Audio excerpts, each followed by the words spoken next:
Jeff from Two Hacks Garage.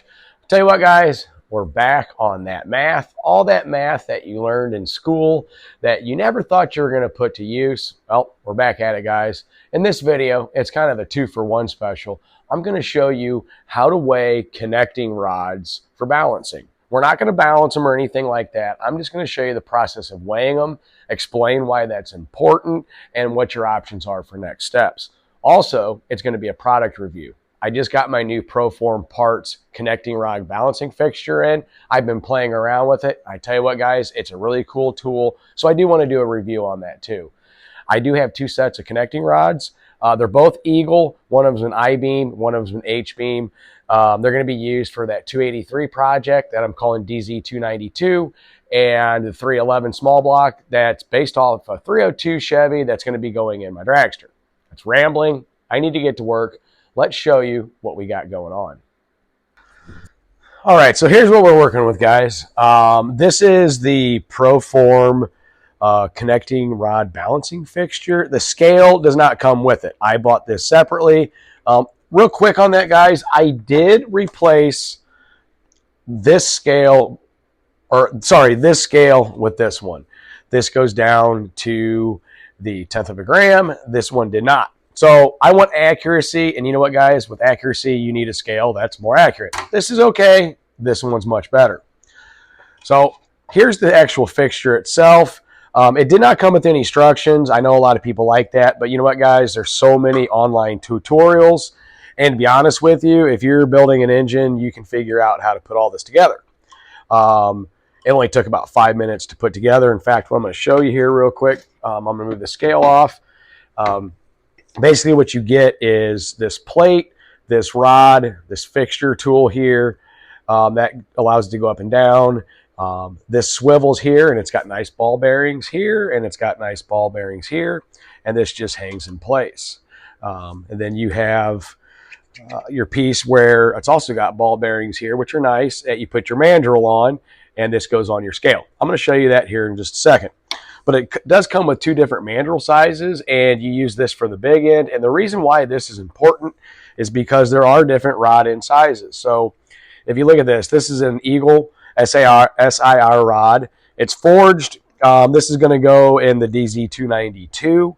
But if you look here, that mandrel doesn't fit. So luckily, Proform does send you different mandrel sizes, and this one does. So how does this work? Pretty simple, guys. Let me show you how to set it up. One, you're going to have your scale. And like I said, I recently got a new one that's more accurate because I like accuracy. So you're going to set your scale up, and you're going to leave it off for right now, okay? And what you're going to do is you're going to put your big end fixture over here, and the mandrel that you're going to use, you're going to put that on there like that. And if you notice here, it spins nicely, really nicely. So from there, what you need to do is you need to get your connecting rod on there. And what you're going to need to do is you're going to need to get this all lined up. It's pretty simple to do. It just takes a little bit of time. Nothing terrible. The big thing with this, guys, is when you have this in place, you kind of want to make sure everything is in alignment. When I say that, you kind of want to make sure that this part here is, you know, straight up and down horizontal, but you want to make sure your connecting rod this way is parallel. That's where this comes important. That allows you to adjust it. And I'm looking at it right now, and pretty much between these 2 points in the rod, it looks pretty well straight.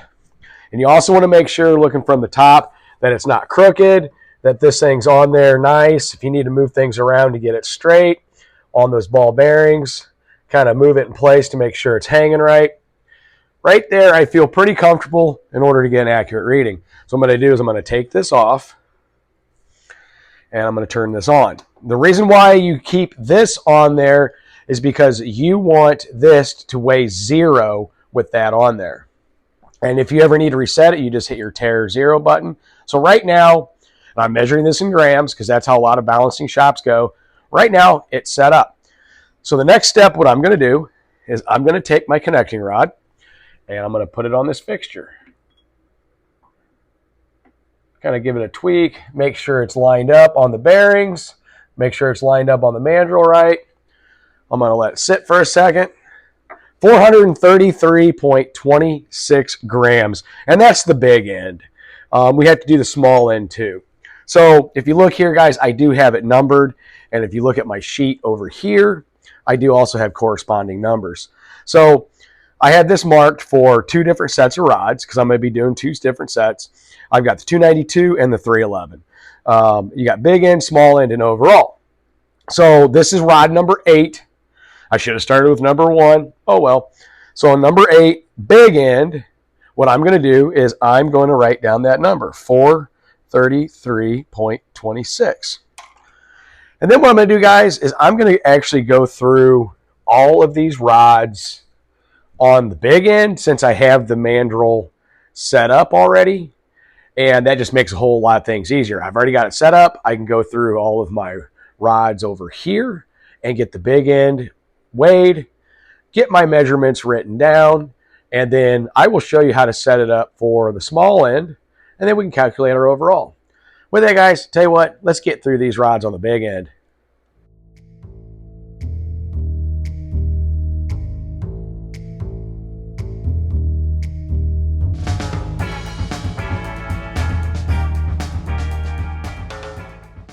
All right, one thing real quick, guys. The reason I also did all my rods at once is consistency. You want to get consistent measurements. And one way you can do that is if you keep your fixture set up the same way to do them all at once, that is basically no variables with it. If you were to do a connecting rod and then change it to do the small end to the big end, back and forth, that's inconsistent. So one thing important is consistency. So I measured all the big ends of those rods. Now, the next step is after I wrote all those down, what you're going to need to do is you're going to need to find the smallest number.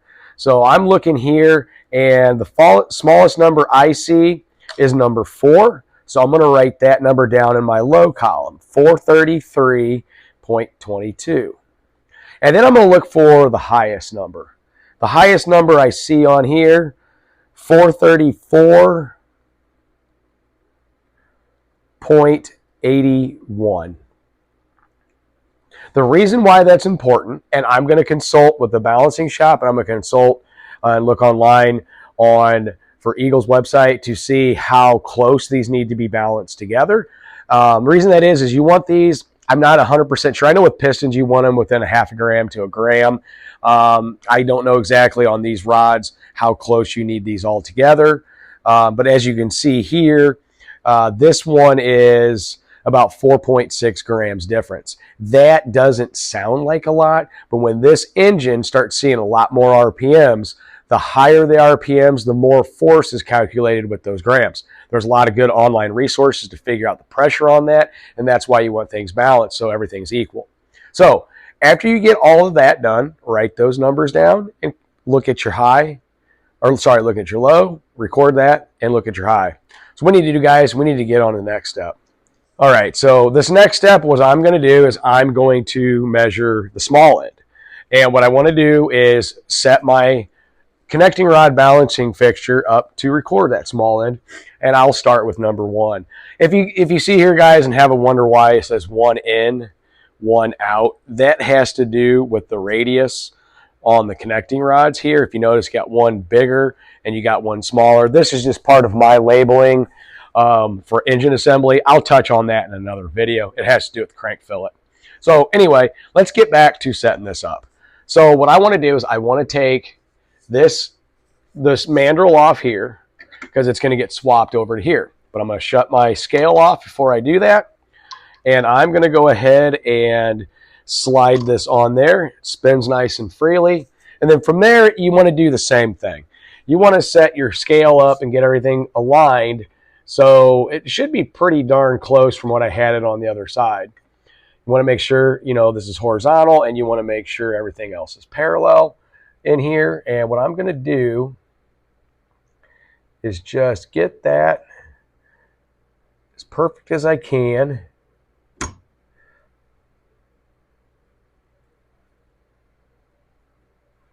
Look at it from this way.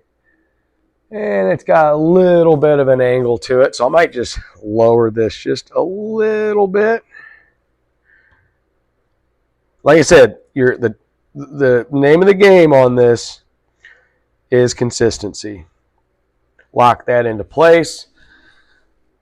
That looks pretty good right now. I like the way that looks.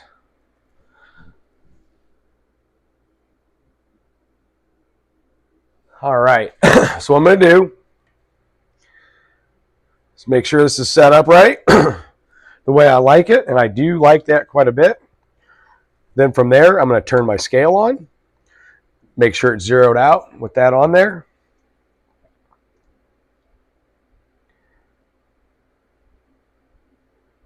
Which it is. And I'm going to put my first connecting rod on there.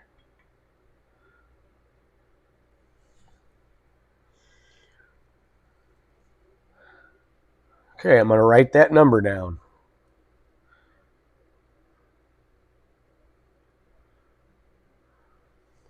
All right, well, I got a little bit of work to do, so I'm going to get all these done, and we'll go back to see what the results are.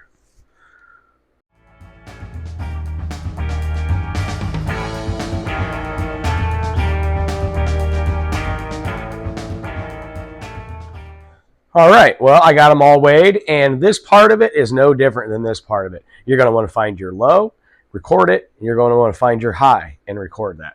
So my low stands out pretty good right there, 150.77, and my high, 153.84. There we go. So we know our low and we know our high on each end. All of these numbers do play into the balancing. If you have any questions on the next steps on this, there's a lot of online tutorials. There's a lot of things you can research. And I highly recommend that you call the manufacturer of the connecting rods, and also call the place where you're going to have this balanced. You can balance rods on yourself. It's a method of removing material to get things balanced out, and then you reweigh everything, make sure everything's good. Before you do that, I would highly suggest that you do your research on that, and also consult with your balancing shop. In some cases, they're not going to want you to do that, but in some cases, like the guy I work with, I can go ahead and do that. But this is an easy way to get your numbers. So right now, what we need to do is we need to get the overall.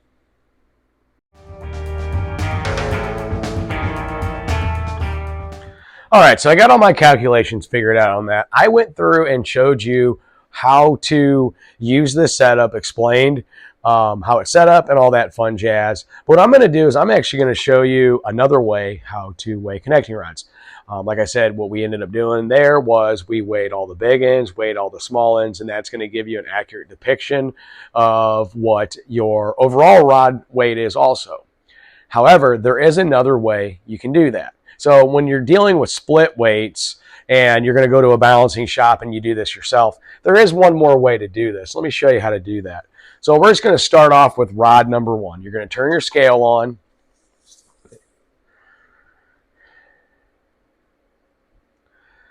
Let it zero itself out. And what you're going to do is you're going to take one of your rods. Actually, you're going to do this with all of them. I'm just going to show you this other method. Put your rod on the scale. Okay, so that is 584.02 grams. Okay, now you're going to write that number down on a piece of paper. I'm going to make another chart because I'm going to do this whole thing again, but this is just showing you another way. So that was 584.02 grams. Okay, and I'm measuring, that's the overall, overall. Okay, now the next step is what you're going to want to do. This is going to help you calculate your little end. It's pretty simple. And this is going to be based upon a calculation. So this is another way to do it. So what we're going to do here is you're going to just get stuff written down. And this is where that pesky math comes in handy. All that math you learned in school that you didn't like. So what you're going to do is you're going to shut your scale off again. And you're going to measure the big end. So what I'm going to do is I'm going to put the fixture back on there. I'm going to set it back up for measuring the big end.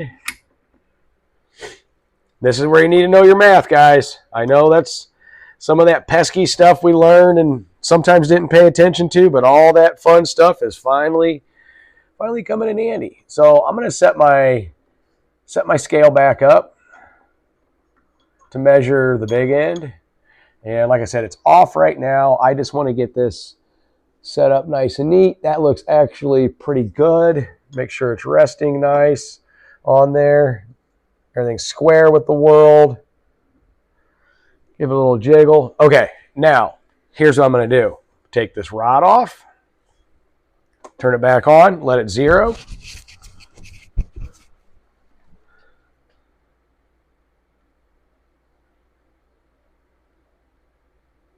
All right, so once it has zeroed itself out, what you're going to do is you're going to put that rod, you're going to put that back on there, and you're going to get your number off that. So I'm going to put that on there, make sure it's set up right, and voila, 434.32.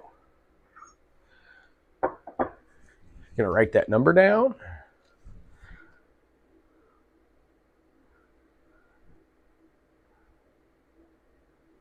Okay, so there's 432.32. So this is where you're going to need to know your math. You're just going to do this. You're going to take these deductions off of here, and that's going to calculate your little end. So when you take your rod weight, your overall rod weight that you measure on the scale, and then set your scale back up to measure the big end, you're going to deduct this from this, and that is going to get you your little end. Right there, guys. These are the three numbers a balancing shop are going to need. They're going to need to know your overall, your big end, and your little end. They refer to all this as your split weight system. Like I said, the way these are balanced, I think it's within a gram of each other. They're going to be taking weight off different areas. Usually it's down here to get them all weight matched.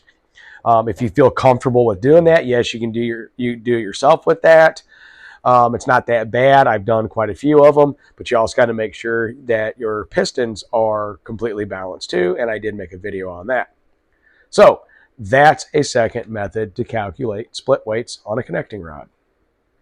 All right, there we have it, guys. That was kind of a 2-in-1 video. I showed you how to use a balancing rod fixture to weigh out your pistons to get the splits weights. So when these need to get balanced, you know the overall weight, you know the big end and little end. I showed you two different methods with that. One of them was weighing both ends and getting that calculation, and one of them was weighing the rod and then weighing the overall rod and then weighing the big end and using that to deduct to find out your little end.